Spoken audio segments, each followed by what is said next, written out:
Hello everybody, welcome back to my channel. My name is Alyssa. Grab a little drink, come sit down, let's talk about my 25 most anticipated 2025 releases. Now there are so many books that I'm so excited for that are coming out because they sound so good, and this was really hard to narrow down. But these are 25 books that I will personally be running to the bookstore to go grab as soon as they come out because I need these in my life immediately. So you have The Favorites by Layne Fargo. This is actually out January 14th, so by the time you're watching this, it'll probably already be out. But this one is a sports contemporary romance book, which I don't read a lot of, but this one in particular sounds really good because it says, to the world they were a scandal, to each other an obsession, and this is an epic love story set in the sparkling, savage sphere of elite figure skating about a woman determined to carve her own path on and off the ice. That sounds so good. I'm obsessed with figure skating. I love sports romance. I actually started this one on audiobook and I'm really excited for it. It's really good so far. So many people raving about this and saying this is one of their all-time favorite romance books. So I'm really hoping it'll be mine too. Out of the Woods by Hannah Bonam-Young. I love her books. The one that I read by her that I really adored was Out on a Limb. This one we follow characters that are featured in Out on a Limb. We follow Sarah and Caleb. They have been together quite a long time and Sarah has begun to wonder, who is she without her other half? She's like grappling with identity and everything. So what do they decide to do? They decide to go on this hiking trip intended to guide couples through rough patches. That sounds so fun. So if you want something that's like outdoorsy and like, but also like marriage in crisis. Marriage in crisis is one of my all-time favorite tropes ever. Like, it is so underrated. I just love when married couples can like come together and reconnect and reflect on everything that they've learned throughout their first years of marriage and then like come back as better people and then actually work out. The next book we have is Hungerstone by Dunn. This is a sapphic vampire book. If you know me, I adore sapphic vampire books. They are some of my favorite books ever because they're always so good. In this book we follow Lenore, and Lenore is a wife married to Henry. They have no children. There is a distance growing between them and they have very different like views and everything. Then there is a carriage accident near their remote home that brings Carmilla into Lenore's life. So Carmilla, who is weak and pale during the day but vibrant at night, Carmilla who will not eat meals with the family, Carmilla who stirs up a deep hunger with Lenore. Soon girls from local villages begin to fall sick before being consumed by a terrible hunger. Give it to me now. Give it to me now. That sounds so good and I'm so excited for this. Next is a book that I've actually already finished. I'm so excited for it to be published into the world. It is Ambessa, Chosen of the Wolf by C.L. Clarke. Now, if you watch the show Arcane and you're like, I love this, but I want more, and you particularly loved Ambessa, who is Mel's mother in the show, you absolutely need to go to the store on February 18th and pick this one up. It is phenomenal. I just finished it yesterday. Love it so much. We learn so much more about the Black Rose in the show. We learn about the Medarda Code. We learn about how Ambessa became such a like vicious, villainous, power hungry, but like also how she has such a soft spot for her family and will do anything for her family. We learn of Mel's backstory as well. We have some iconic scenes that are also in the show that are into this. We also have a little side sapphic romance, not with Ambessa, but with another character that you learn and you meet more of. I thought this was spectacularly well done, and I need everybody to go pick this up now, especially if you enjoyed Arcane.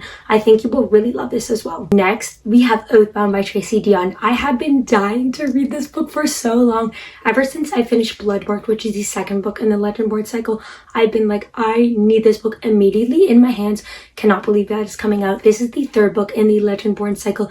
Comes out March 4th, and this series has been planned to have 4 books. So there's one more after this, and we're probably gonna have to wait 2 years.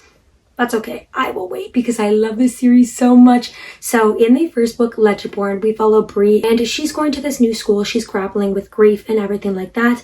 And on the first night of her new school, she sees like this demon and sees somebody slay the demon. Then she gets into this whole world of like magic. It's such a great young adult fantasy series, and you absolutely need to read both Legendborn and Bloodmarked before Oathbound releases because you will be obsessed with this world, obsessed with the characters. It is one of my absolute favorite young adult fantasy series because I think Tracy Deonn does such a great job with Bree as a character, how she's so fierce and independent, but also like the side characters as well and the whole lore and the story. It's also a King Arthur retelling, which is so cool. I absolutely adore this and I literally am dying. I need it immediately. Next one is Sunrise on the Reaping by Suzanne.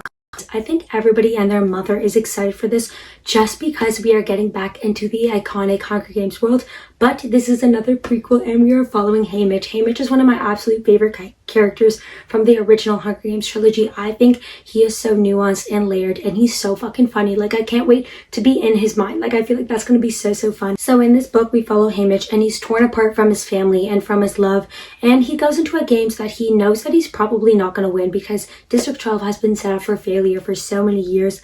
But then there's something in him that wants to fight in this deadly arena, and I really hope we get some commentary on like propaganda, which I think Suzanne Collins said that we are propaganda, and so many other things. Like, I'm so excited for this, and I'm so excited to see what Suzanne Collins does with this whole thing because I love Haymitch so much. Like, he is such a great character. Another book on March 4th, it is Fable for the End of the World by Ava Reid. Dystopian is so back. I've actually already read this. This is a sapphic dystopian book. It is so good. This is a love letter to 2010's dystopian. If you really loved The Hunger Games, Divergent, The Maze Runner, you will eat this one up. Like, it's so nostalgic, and it just feels like you're back in those days when you're obsessing over those, and I'm obsessing over this. So in this book, we follow our two main characters. One of them is basically going into this gauntlet because her mother sacrifices her. So in this gauntlet, you have a certain amount of days where you literally have to run and outbeat the killer that's basically assassinating you. We follow the perspective of Mel, the killer, and she's been born, bred, and trained to do this her whole life.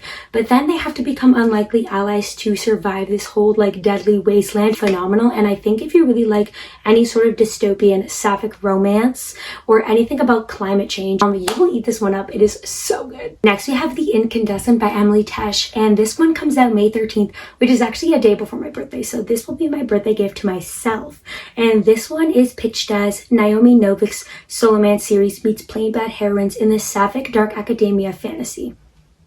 I love Heroic Academia, I love sapphic books, and I love fantasy. Like, that is everything I want. She is basically the director of magic at this academy and one of the most powerful magicians in England, and she teaches people. She is running this academy and securing the school's boundaries from demonic intrusions, everything like that. And Walden is great at her job, but are masters of manipulation, and what it says, it's her responsibility to keep her school with its 600 students and centuries old legacy safe. That sounds so good. Next is The Night in the Moth by Rachel Gillig. Rachel is one of my all-time favorite authors. I really enjoyed One Dark Window and Two Twisted Crowns by her, and she is one of the only fantasy romance authors that I really enjoy because it's not my favorite genre, but her books really work for me, and I'm super excited for this because this is another romantasy book from her, and it's a new series. And this says a gothic miscloaked tale of a prophetess who is forced beyond the safety of her cloister on an impossible quest to defeat the gods with one knight whose future is beyond her sight.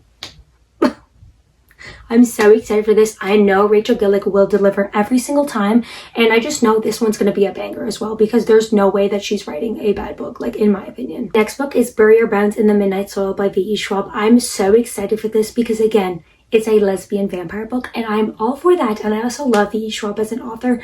I think they do a really good job at bringing characters to life, bringing an imaginative world, and also having really beautifully gorgeous writing. Like, I'm obsessed with their writing. And in this book, we follow three young women, their bodies planted in the same soil, their stories tangling like roots. One grows high and one grows deep and one grows wild. All of them grow teeth. Like, that just sounds so good. I don't really know much about this other than that, but I'm so stoked for this because I have faith and I have a lot of hope that this is going to be absolutely incredible. The next book is A Dance of Lies by Brittany. What sold me on this was the cover. This cover is absolutely gorgeous, and I'm so obsessed with it. Like, this literally made me want to read the book. This is another romantasy book. I'm really intrigued if I'm gonna like this or not. So in this book, we follow a disabled dancer who, after being framed for murder, is thrust into a lethal feud between royals when her king offers her freedom in exchange for an espionage. But his tasks grow increasingly deadly. She must use her wits and artistry to thwart his plans, even as her ploys land in the center of a dangerous political web that risks her heart as much as her neck. Next book is A Treasury of Swans by A.B. Poranek. This is a sapphic Swan Lake retelling. I've never really read a Swan Lake retelling, so I'm really excited for this. So we have a world where magic has been outlawed, and our main character has been raised by a sorcerer and has spent years preparing for the heist of a lifetime. It's perfectly simple. Impersonate a princess, infiltrate the palace, steal the king's enchanted crown, and restore magic to the kingdom. Simple, right? But what happens when the king is unexpectedly murdered and then she's forced to help recruit the real princess, and they tangle in a web of lies, intrigue, and a little sapphic romance. Like, I'm so excited for this because also the cover is so good, right up my alley. Next book is The Griffin King by Sarah Omer. Again, y'all are killing it with these covers because these books are absolutely stunning, and I just know they will look perfect on my shelf. I'm going to buy them all, like I've already decided. Anyways, this comes out July 8th, and this is the first in a stunning Southwest Asian inspired epic fantasy trilogy brimming with morally ambiguous characters, terrifying ghouls, and deadly monsters. There's also like cutthroat politics, expansive world building, and a slow burning romance.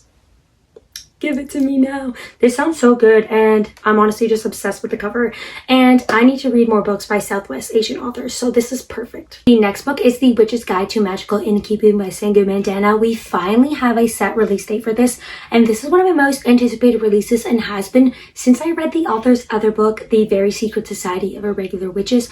I thought that was so fun, so cute, so cozy, and I just know this one is too because I've heard it's a second chance at finding and reclaiming powers. It's a cozy mystery, but also we have a grumpy sunshine dynamic as well, just like her other book. Obsessed with the pink in this cover. Like, it is absolutely stunning, and I just know this one's going to be so good as well. The next book is Volatile Memory by Seth Haddon. All I really needed to know about this is that it's being compared to This Is How You Lose the Time War, which is one of my all-time favorite books. This is a sci-fi book that has vengeful, sapphic main characters. It's a space opera adventure book, and it sounds really, really good.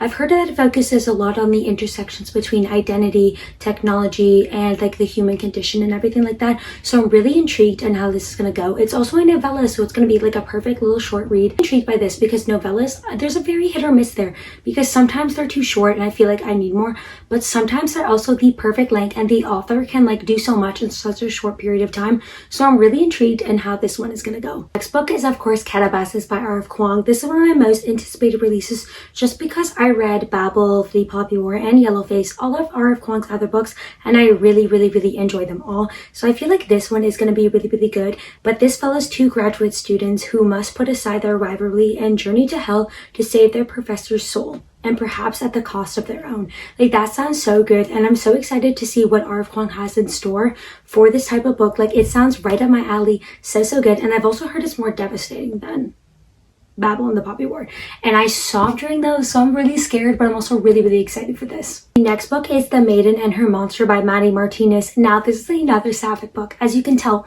I love my sapphic fantasy books. Like, this one sounds so good. So this is a reimagining of the Jewish myth of Gollum in a tale rooted in history, folklore, and sapphic romance. And it says it's perfect for fans of Catherine Arden, Ava Reid, Hannah Witten, and Naomi Novik, which sounds so good. So we have a character who ventures into the woods, and then she makes a deal with the monster because the monster isn't what she thought it was. Growing feelings for the creature.